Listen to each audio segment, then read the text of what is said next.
Au Togo, le refus de billets et de pièces de monnaie usées ou limées persiste malgré des dispositions légales claires interdisant leur rejet. Ce phénomène, qui engendre des disputes quotidiennes entre citoyens, commerçants et même institutions financières, met en lumière une défaillance dans l'application de la loi et soulève des questions sur la confiance envers le système monétaire du pays. Face à cette problématique, le mouvement Martin Luther King appelle à une sensibilisation accrue et à une application stricte des réglementations en vigueur.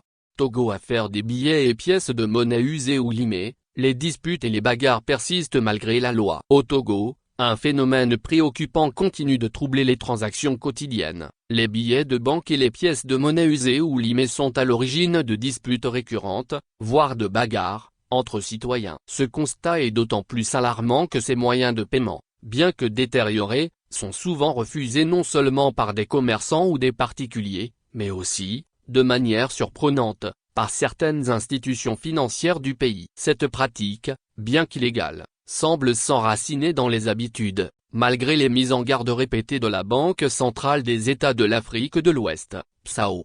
Pourtant, la législation est claire. Refuser un billet ou une pièce de monnaie ayant cours légal, sous prétexte qu'il est usé ou limé, constitue une infraction. L'article 1165 du Code pénal togolais est sans équivoque: toute personne qui refuse de recevoir pour sa valeur officielle la monnaie qui n'est ni fausse ni altérée ayant cours légal est punie d'une amende de 10 000 à 50 000 FECFA. Cette disposition s'applique à tous, qu'il s'agisse de particuliers, de commerçants ou même d'établissements bancaires. Les billets et pièces émis par la BCAO dans le cadre de l'Union économique et monétaire ouest-africaine, UEMOA, conservent leur validité tant qu'ils ne sont pas falsifiés ou rendus totalement illisibles.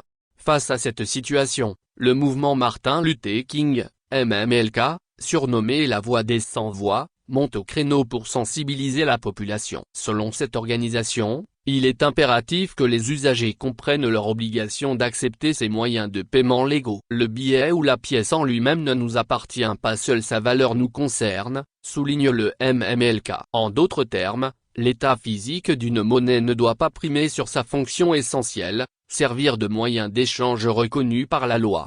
Mais pourquoi ce problème persiste-t-il? D'une part, l'usure des billets et des pièces est un phénomène naturel dans un pays où le cash reste roi dans les transactions quotidiennes. D'autre part, le manque de sensibilisation et la méfiance envers les monnaies abîmées alimentent les réticences. Certaines institutions financières, censées donner l'exemple en acceptant ces devises pour les remplacer, contribuent parfois au problème en les rejetant, obligeant ainsi les citoyens à se débrouiller seuls.